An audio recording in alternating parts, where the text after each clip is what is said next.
네, 오늘 수요 성경대학 네 번째 시간입니다. 제 이름은 다들 아실 거라 생각하고요.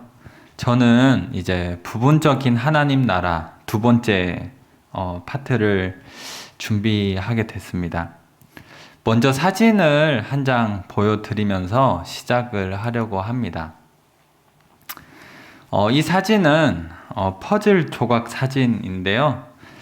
우리가 혹시 퍼즐을 맞춰보신 경험이 다들 있으실 거라 생각하고 아니면 뭔지는 다들 아실 거라 생각을 합니다.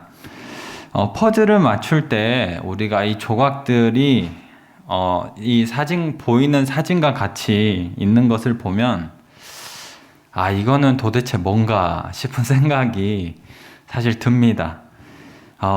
어떻게 맞춰 나가야 되고, 이 조각들은 과연 다 맞춰지는 건가, 뭐 이런 의심이 드는데, 그럼에도 퍼즐을 맞출 수 있는 이유는 이 퍼즐이 원래 어떤 그림이었다라는 것을 보고 맞추기 때문에 가능한 것입니다. 물론 퍼즐이 어떤 그림이다라는 것을 안다고 해도 퍼즐 맞추는 일이 쉬워지는 건 아니겠지만 퍼즐이 어떤 그림이라는 것을 모르면 아예 맞출 수가 없는 것입니다. 물론 마음대로 맞추면 맞출 수는 있겠지만 그렇게 맞춘 퍼즐은 아무런 어떤 그림인지 도무지 알 수가 없게 되는 것이죠.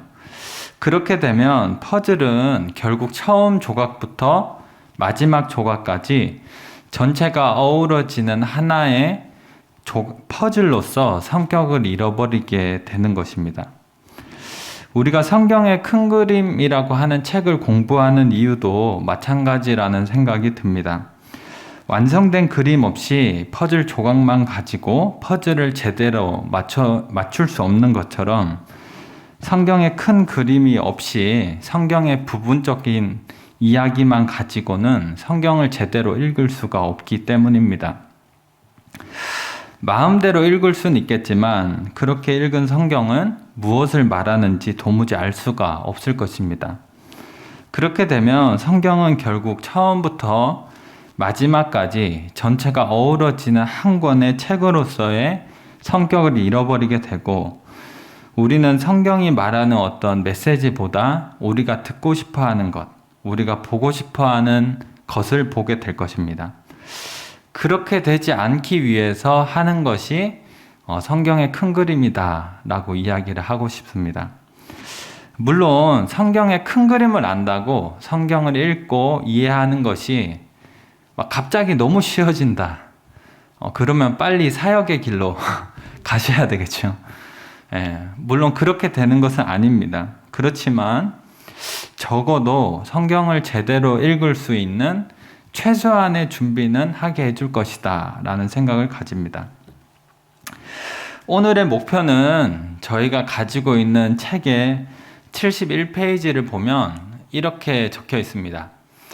우리의 목표는 세세한 부분에서 길을 읽는 것이 아니라 성경의 줄거리에 해당하는 큰 그림을 훑어보는 것이다. 이 책의 목표가 오늘 저의 목표입니다. 그래서 이것을 목표로 같이 공부를 잘 했으면 좋겠는데요. 제가 나눠드린 강의안은 제가 오늘 PPT에서 다 준비를 했습니다. 그래서 제가 나눠드린 강의안은 집에 가셔서 복습하실 때 이렇구나 복습하실 때 한번 읽어보시면 되고 지금은 저랑 같이 이 PPT를 보시면서 함께 공부를 하면 좋겠습니다. 첫 번째는요, 성경의 큰 그림과 하나님 나라인데요. 성경의 큰 그림부터 나누도록 하겠습니다. 성경은 잘 아시다시피 창세기로 시작해서 창세기는 에덴 동산으로 시작을 합니다. 그리고 요한계시록은 거룩한 도시, 이 성이라고 표현되어 있긴 하지만 도시라고 번역할 수 있기 때문에 이 거룩한 도시 새 예루살렘으로 성경은 시작되고 성경은 끝납니다. 근데 여기서 제가 이제 다른 곳에서 이 거룩한 도시 새 예루살렘이라는 얘기를 했더니 이 중동에 있는 예루살렘이라고 생각을 하는 사람이 있는 거예요. 아, 그럴 수도 있겠구나 생각을 하고, 여기서 말하는 요한계시록에 나오는 이 거룩한 도시 새 예루살렘은 하나님 나라가 완성이 되었을 때 나타나는 어떤 모습의 상징으로서 이 새 예루살렘이고, 이 중동에 있는 예루살렘은 아니다 라는 것을 기억해 주시면 되겠습니다. 제가 자세하게 설명은 하지 않겠지만요, 요한계시록 이 거룩한 도시 새 예루살렘인 부분을 읽어보시면 마치 에덴 동산인 것 같이 설명이 되어 있어요.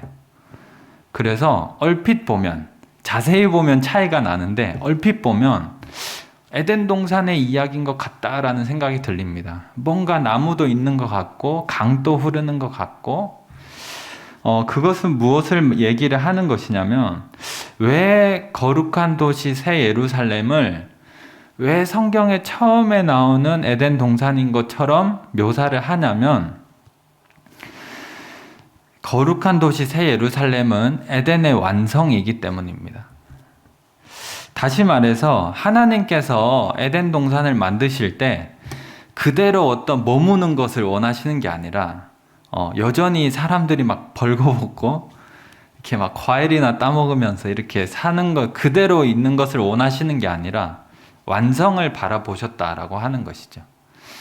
그래서 그렇게 완성된 게 거룩한 도시, 물론 이제 앞으로 완성이 되겠지만, 그래서 결국에 저희가 가지고 있는 책의 표를 보시면 이 새 창조가 에덴보다 더 높게 위치를 해 있는 이유가 이 거룩한 도시 새 예루살렘이 에덴의 완성이기 때문이다 라고 생각을 하시면 되겠습니다. 결국 성경은 동산에서 시작해서 도시로 끝나는, 에덴 동산이 거룩한 도시로 완성되는 이야기라고 할 수 있겠습니다. 이것이 성경에서 그릴 수 있는 가장 큰 그림, 여러 가지 그림은 있지만 가장 큰 그림인데요. 근데 성경은 동시에 에덴 동산에서 거룩한 도시로 가는 이 이야기가 하나님 나라에 대한 이야기다라고 설명을 합니다.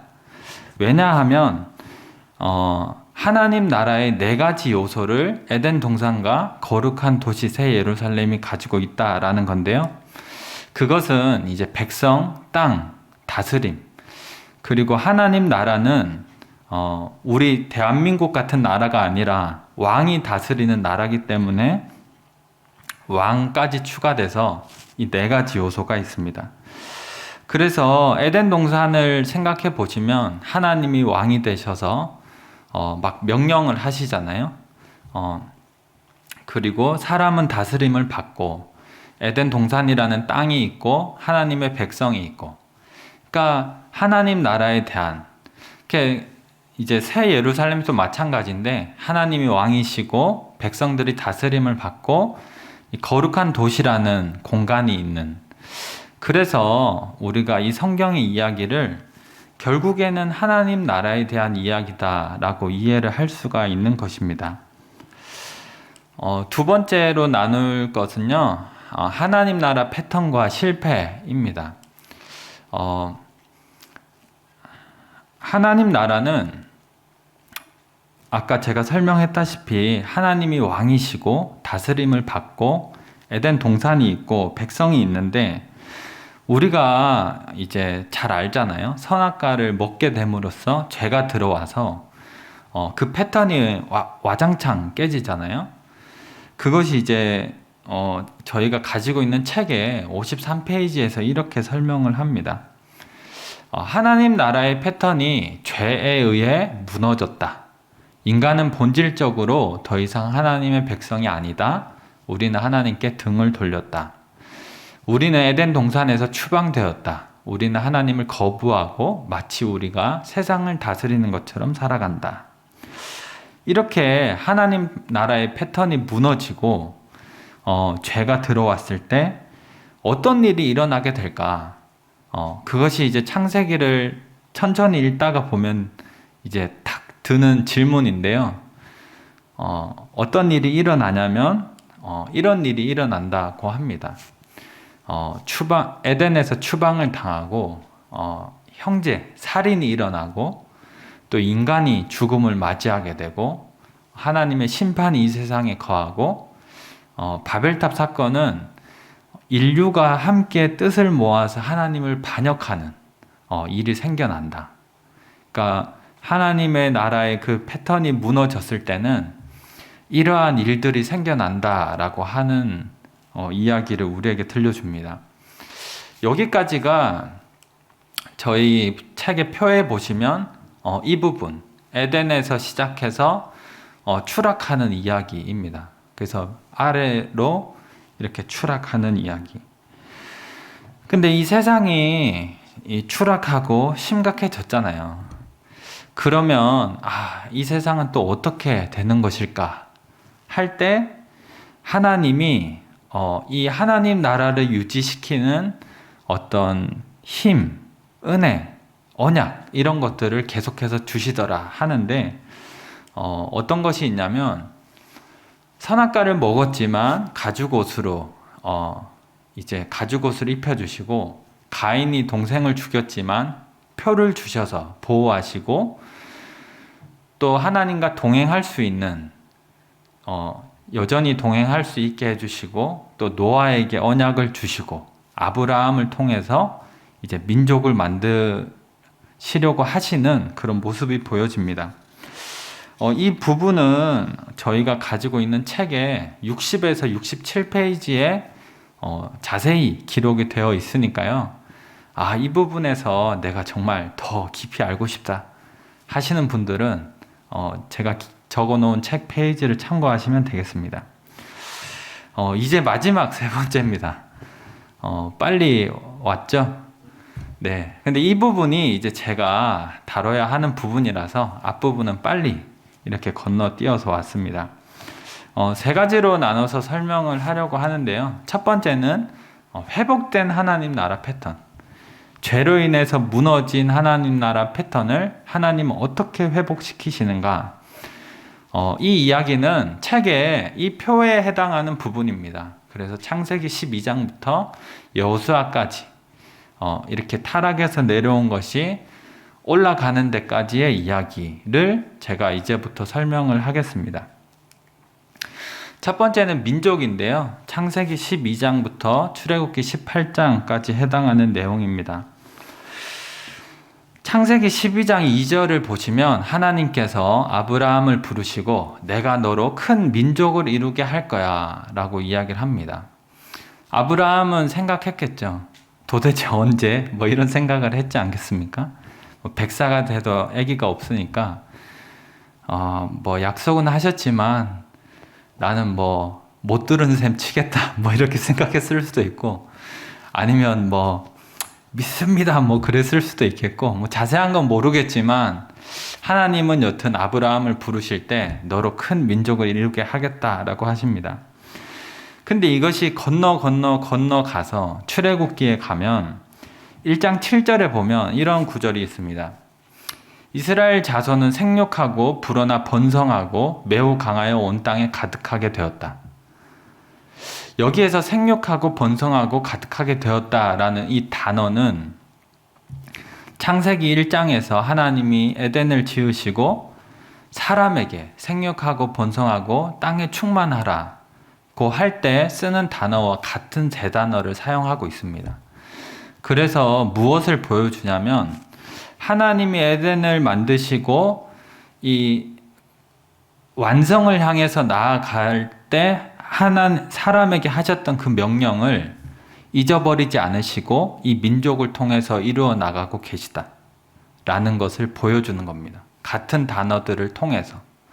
그래서 하나님은 언약을 잊어버리지 않으셨고 이스라엘 백성들이 이집트에 갔지만 하나님께서는 여전히 언약을 하나님 나라를 만들어 가고 계시다라는 것을 이걸 통해 알 수 있습니다. 그래서 첫 번째로 만드신 것이 이스라엘 민족입니다. 민족. 많은 백성들을 먼저 만드시고, 두 번째는 이제 내가 왕, 하나님 나라의 그 왕이 누구냐 하는 것을 보여주시는데, 출애굽 때 하나님께서 이스라엘에게 10가지 재앙을 내리시잖아요. 근데 그 재앙을 내리시는 걸 보면 이집트의 신들을 벌하시는 거거든요. 그래서 이제 9번째 날의 재앙을 보시면 이제 어둠으로 이제 이집트를 이제 어둠에 갇히게 하시는데, 이집트의 최고의 신 중에 하나가 태양의 신이거든요. 그래서 너희들이 최고라고 생각하는 그 태양의 신도 아무것도 아니다. 그래서 이집트의 신들을 하나하나 심판하시는 모습인데, 그걸 통해서 얘기를 하나님이 하시는 거는 내가 진짜 왕이야. 이집트에 너희들 신이 막 별별 신들이 다 많아도 내가 진짜 왕이야 하는 것을 보여주시는 겁니다. 그래서 하나님 나라 패턴에서 아까 민족이 됐고 지금 왕이 됐죠. 그리고 세 번째, 이스라엘 백성들을 건져내셔서 율법을 주시고 성막을 주시는데요. 율법은 어떻게 살아야 하느냐, 하나님의 다스림을 받는 백성들이 어떤 삶을 살아야 하느냐라는 그 삶에 대한 부분, 다스림에 대한 부분이고, 이 성막 역시도 하나님께 나아가서 예배하고, 하나님을 예배해야 또 다스림을 받지 않겠습니까? 그래서 하나님을 예배하고, 또 율법을 온전히 지키지 못했을 때 성막에서 다시 제사를 통해서 하나님의 다스림을 여전히 이어나갈 수 있는, 그래서 율법과 성막은 하나로 붙어서 다스림을 받게 하는 역할을 한다라는 것입니다. 그리고 마지막 이제 약속의 땅인데요. 민수기와 여호수아에 해당하는 부분인데, 이제 하나님이 왕이시고 백성도 있고 어떻게 다스림을 받는지도 알려주셨고, 그래서 이제 약속의 땅으로 나아가는 것이 민수기부터 여호수아에 해당하는 내용입니다. 여기까지가 회복된 하나님 나라의 패턴이고요. 이것은 구약에서 이제 절정으로 가기 시작하는데, 저희 책에 102페이지와 104페이지에 기록이 되어 있는데, 제가 말로 설명을 하겠습니다.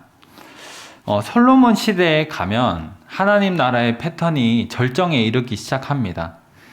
단순히 회복되었구나 이 정도가 아니라 정말 절정이다라고 부를 수 있는데, 하나님이 왕이시고 또 솔로몬이 성전 건축을 짓고, 성막이 아니라 텐트가 아니라 정말 금으로 된 건축 성전을 짓고, 또 블레셋과 애굽의 모든 땅을 다스리게 되고 모래같이 많은 백성. 그래서 이 하나님 나라의 4가지 요소가 절정에 이르렀다라는 모습을 보여줍니다. 그래서 저희가 가지고 있는 책에 보면 이렇게 설명을 합니다. 이스라엘 역사에서 이렇게 좋았던 시절은 없었다. 우리는 구약 성경의 절정에 이르렀다. 이제 하나님의 모든 약속이 성취되고 하나님 나라가 도래한 것처럼 보인다라고 합니다. 그러니까 이 정도로 절정에 다다랐다라는 것입니다.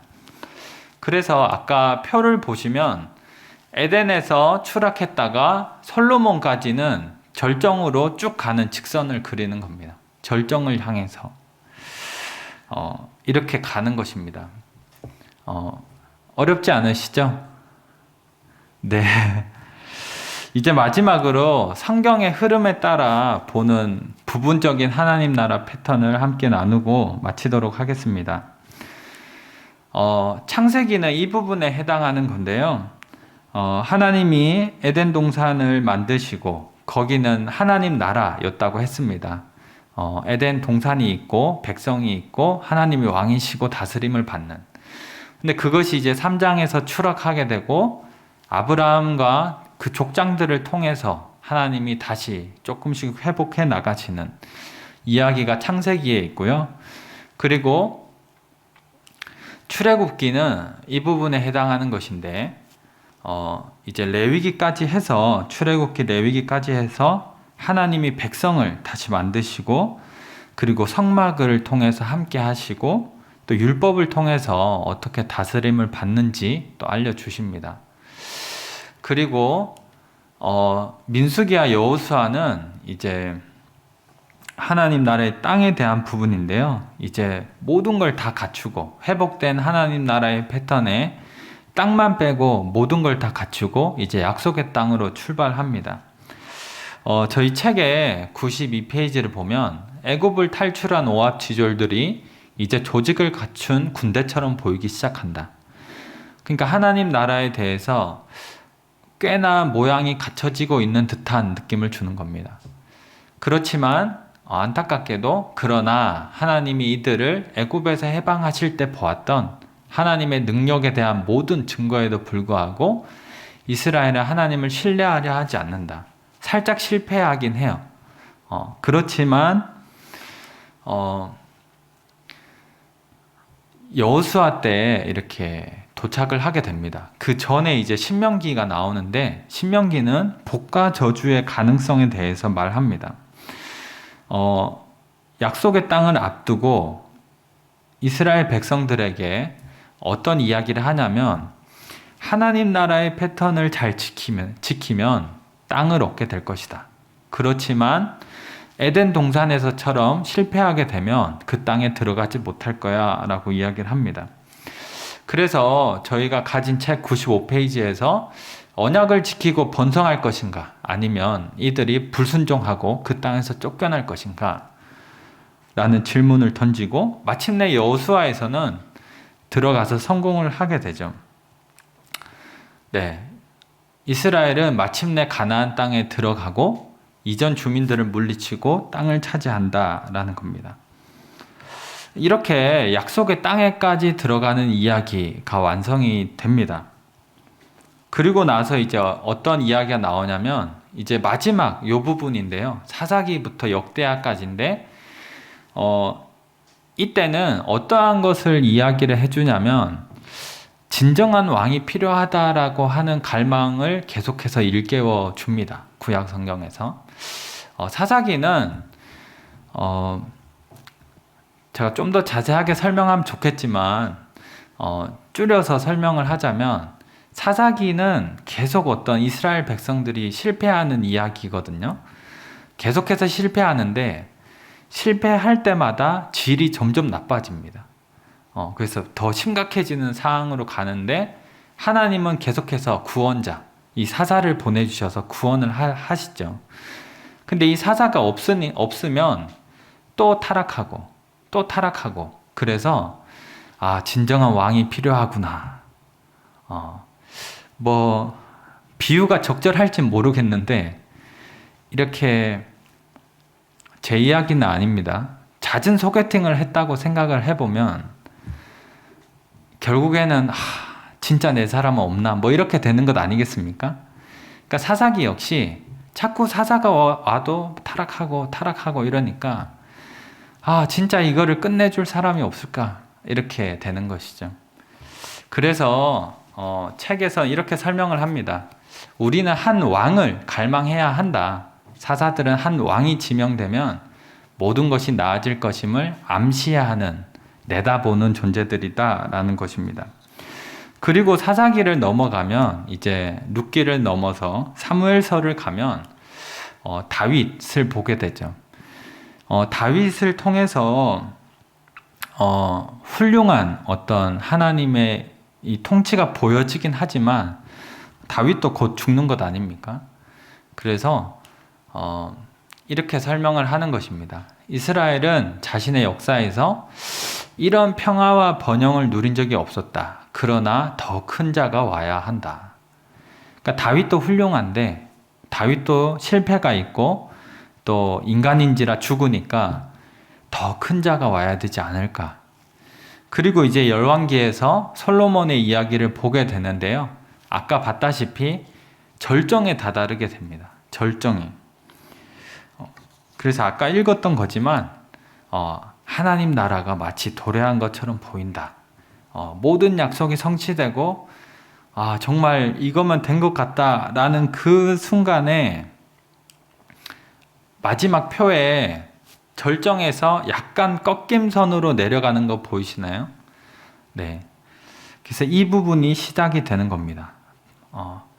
부분적으로 회복된 하나님의 나라가 절정에 이르렀는데 꺾여서 해체가 되기 시작을 하는 것이죠. 그래서 이 부분이 이제 열 왕기, 솔로몬 이후에 열 왕기부터 역대기까지인데요. 하나님 나라 패턴이 무너지기 시작하고 결국에는 바벨론 포로로 백성들이 끌려가게 됩니다. 그래서 104페이지 책을 보시면 모든 것이 좋아 보이나 지속되지는 못한다. 솔로몬은 많은 이방 여인을 아내로 맡고 이들의 신들을 섬기기 시작한다. 그리고 부분적인 하나님 나라가 해체되었다. 이들이 하나님의 백성이라는 증거가 없고 이들은 하나님의 처소에 있지 않고 머나먼 땅에서 포로 생활 중이다. 그러나 성경의 이야기는 여기서 끝나지 않는다라는 것입니다. 하나님께서 에덴 동산에서 하나님 나라가 무너지자 그것을 다시 회복하시고 절정으로 가게 하시는데 그것이 다시 추락했을 때 하나님이 또 어떤 일을 하실까라는 것은 이제 또 다음 순서에 이제 좋은 강의로 들으시면 될 것 같고요. 제 파트는 여기까지입니다. 네, 성경의 이야기는 끝나지 않지만 제 파트는 여기까지다. 네, 그래서 마지막 정리를 하자면요. 에덴 동산에서 시작해서 추락했다가 솔로몬까지는 하나님 나라의 이 패턴이 절정으로 쭉 올라가는 것입니다. 회복이 되었다가 쭉 올라갔다가 마지막 꼭지점에서 솔로몬이 이방 신들을 섬기기 시작하면서 살짝 꺾이고 그 다음은 다음 시간을 기대해 주시면 좋을 것 같습니다. 이제 우리들에게 적용을 하고 마치도록 하겠습니다. 신명기 30장 15절을 보면 이런 성경 구절이 있습니다. 보라, 내가 오늘 생명과 복과 사망과 화를 내 앞에 두었다라고 합니다. 신명기의 말씀은 오늘날 우리에게도 해당된다고 생각하는데 하나님을 왕으로 섬기고 하나님의 다스림을 받는 백성은 여전히 생명과 복이 우리 앞에 놓여져 있고 그렇지 않은 하나님을 왕으로 섬기지 않고 하나님의 다스림을 받지 않는 백성에게는 여전히 사망과 화가 앞에 있다라는 것입니다. 오늘날 우리가 어떠한 길을 택할지 비록 우리의 눈에 세상이 화려하고 좋아 보일지 모르겠지만 이 성경의 역사를 보면서 우리는 무엇을 택해야 할지가 분명해진다라고 생각을 합니다. 이스라엘 백성들이 번번이 눈에 보이는 것이 좋아서 무너지잖아요. 오늘날 그러한 유혹이 우리에게도 있는데 우리는 생명과 복, 사망과 화 중에 어떠한 길로 갈 것이냐 하는 것을 생각해 주는 파트가 아닌가 생각을 합니다. 마지막으로 성경의 역사가 보여주는 것은 사람은 계속 실패하지만 하나님께서는 이 나라를 계속해서 이끌고 가신다라는 것입니다. 그래서 하나님을 끝까지 신뢰함으로 우리가 하나님 나라를 이루어 나가고 생명과 복을 택하는 저와 저희 모두가 되기를 바라겠습니다.